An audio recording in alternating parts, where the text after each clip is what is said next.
সাহেবরামপুর ইউনিয়নে হাতপাখার প্রার্থী মাওলানা আজিজুল হকের ব্যাপক গণসংযোগ।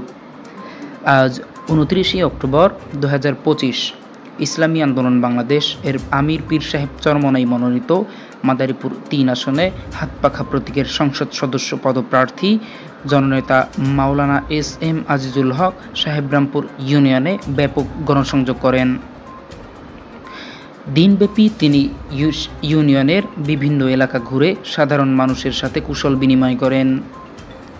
পাশাপাশি ব্যবসায়ী, শ্রমজীবী, শিক্ষক ও এলাকাবাসীর সঙ্গে মতবিনিময় করেন এবং তাদের সমস্যা ও দাবি দেওয়ার কথা মনোযোগ দিয়ে শোনেন।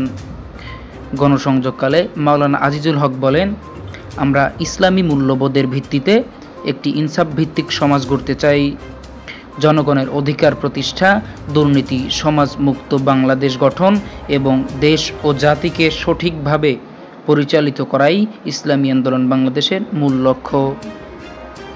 তিনি আসন্ন জাতীয় নির্বাচনে হাতপাখা প্রতীকে ভোট দেওয়ার আহ্বান জানান এবং সকলকে ইসলামী আন্দোলনের সাথে সম্পৃক্ত হয়ে ইসলাম দেশ মানবতার গঠনে অংশ নেয়ার অনুরোধ করেন। এ সময় ইসলামী আন্দোলন বাংলাদেশ এর স্থানীয় নেতৃবৃন্দ সহ অসংখ্য কর্মী সমর্থক তার সাথে উপস্থিত থেকে গণসংযোগে অংশ নেন। এলাকাবাসীও আন্তরিকভাবে স্বাগত জানায় এবং নানাভাবে সমর্থন করেন।